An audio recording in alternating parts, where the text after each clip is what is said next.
At narito na naman tayo ngayon. I-guide ko naman kayo kung paano po ibalik ang axle bearing na ating tinanggal kahapon. Ito na po, tapos na po, naipa-press na po natin. Napalitan na po ng axle bearing, wheel seal and locking. Ituturo ko naman po sa inyo kung paano sa i-install na mabilis at maayos.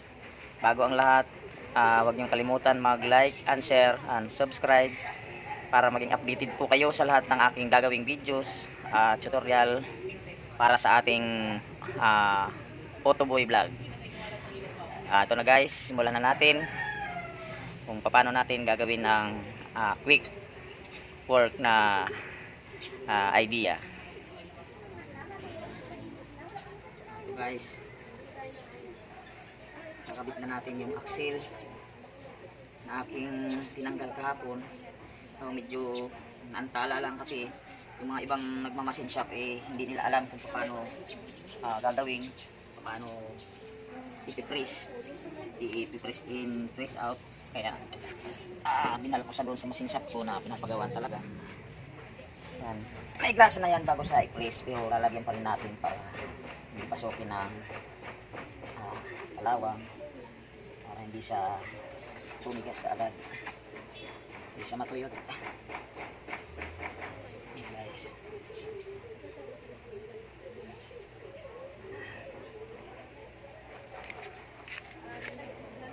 Ito lang, huwag niyong kakalimutan guys yung grasa, kasi yung bearing pag natutuyo yung grasa mas mabilis siyang masira.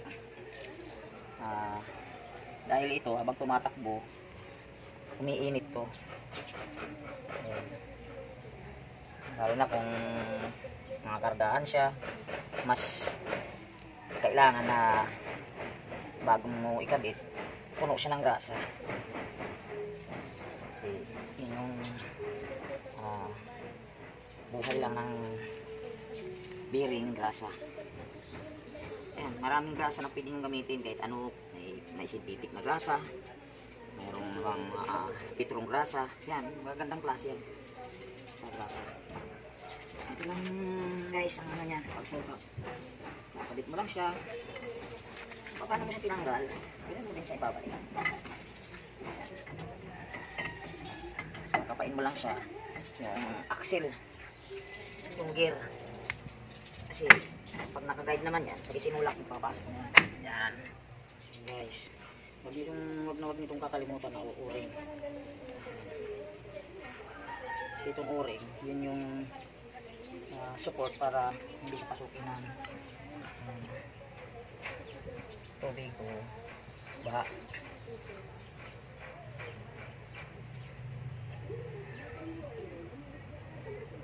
Talaga yan guys. Yan.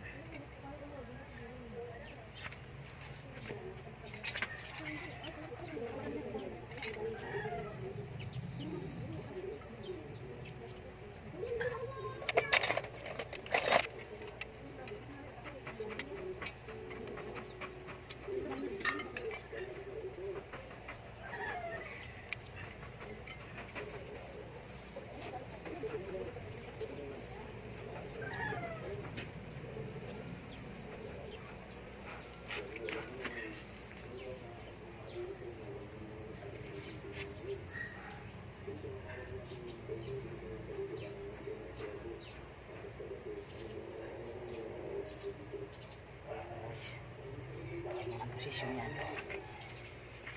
Tapos sa kamay isusot ito.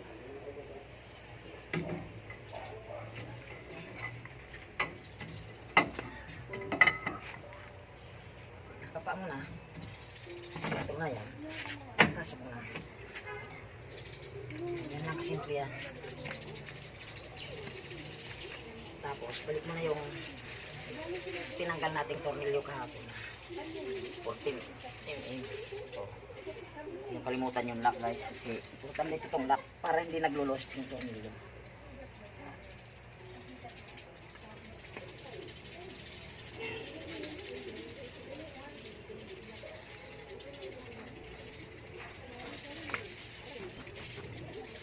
Ito yung apat nito. Sa kabilaan dito. Ayan.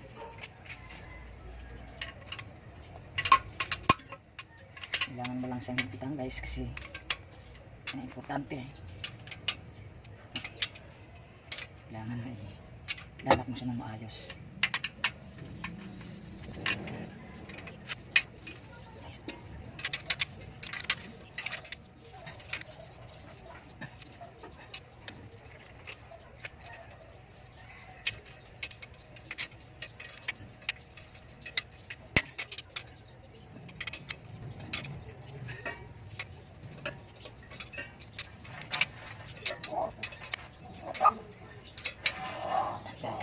Kailangan mo lang kontrolin, kasi kung masusobrahan nyo ng diin yan, malulustro din yan, kasi 14 mm lang yan.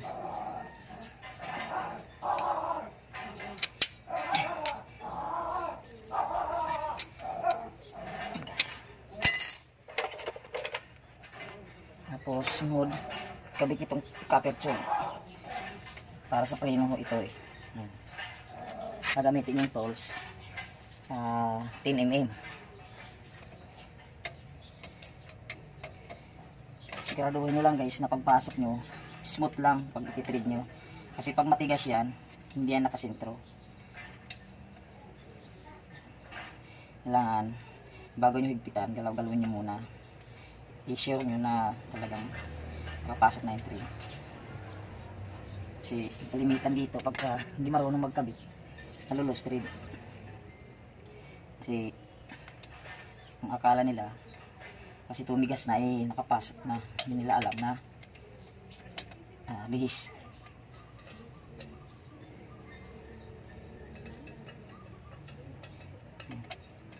Kaya galaw-galawin mo lang guys, kasi para ay napasok nyo ng maayos.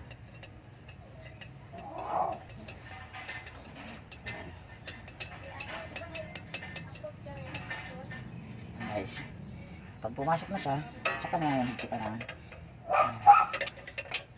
10 mm. Lagi mo lang tatandaan guys, yung tornilyo na ipapasok mo dapat smooth, kasi mas na ma-disalign yan, masisira yung thread. So pwede kayong magpalit ng panibago, so sayang lang, kahit na gusto nyo magtipid, mas lalong mapapalaki yung gastos. Guys, next natin ito yung handle cable, papasok natin dito. Kung ano yung pagtanggal, ganun din yung pagbalik. Yes. Simple lang, pasok mo na to.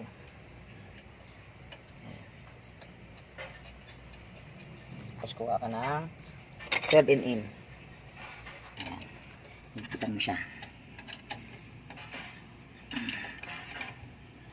Ayan, simple.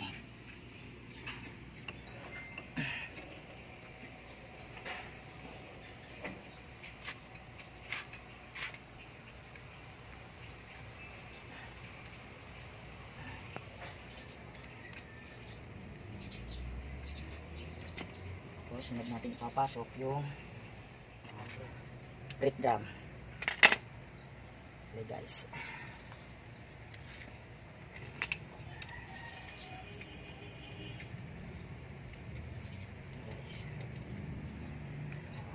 kuha ka ngayon ng papel, iipitan mo to,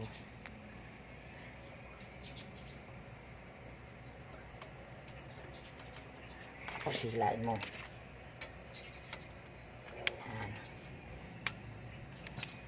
Papasok mo ito. Ayan. Ayan, simple lang. Tapos i-align mo dito sa ilalim, may guide naman siya guys. Kailangan may align mo siya, kasi kung hindi papasok yung spring dyan, pag nag-handbrake ka, magaspang yan. Ito guys.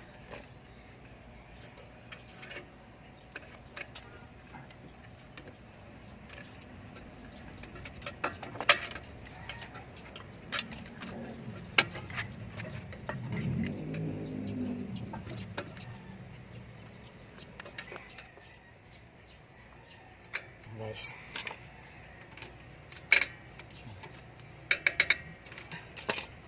tapos isasabit mo siya dyan.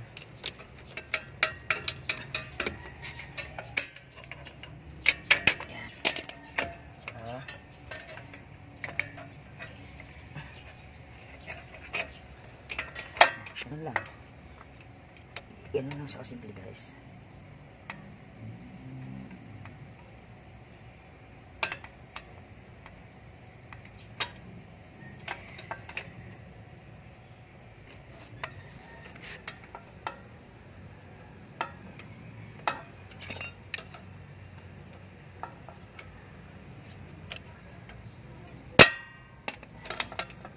Ganun lang siya simple. Mas lagay mo tong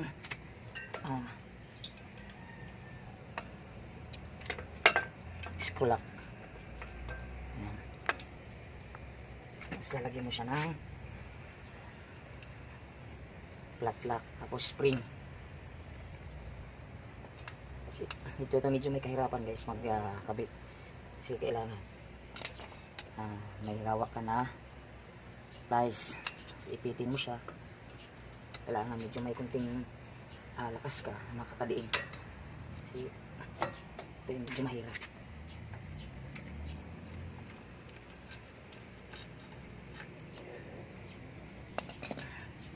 Pwede rin yung nose, medyo alanganin sa pagpasok.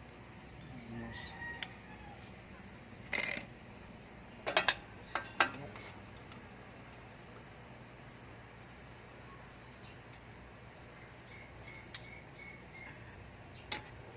Ganyan na siya. Tapos ito, nakabit mo siya sa spring. Ayan, guys, spring. Tapos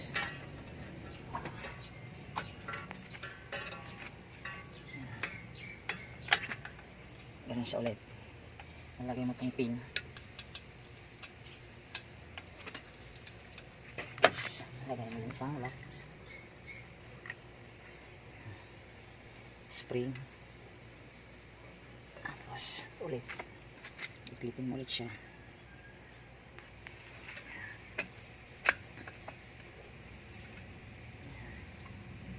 Basta ito lang ang minsan hirap kasi yung una minsan madulas yung kamay mo. Siyempre may grasa.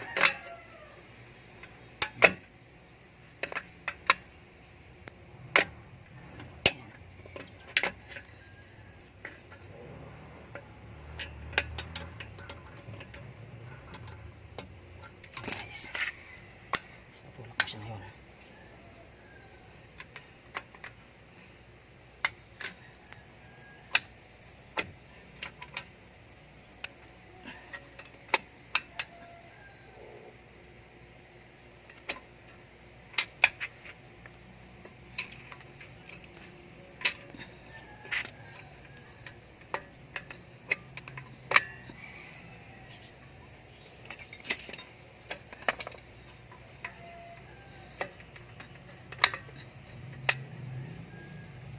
Tapos ito, yung spring na to ang kailangan na mayroon kang pang tulak. Yan. Ganun lang sa kasimple guys. Tapos ito i-align nyo. Pag naikabit nyo na, i-align nyo to. Yan. Kailangan naka-align yan. Kasi pag i-handbrake yan, pag wala sa align minsan, tumatalsik. Kasi spring.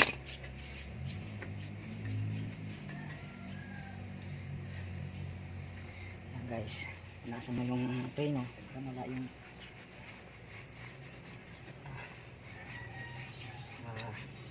grasa na sa paghahawak-hawak. Kasi ito minsan na di-disalign pagka i-align na lang para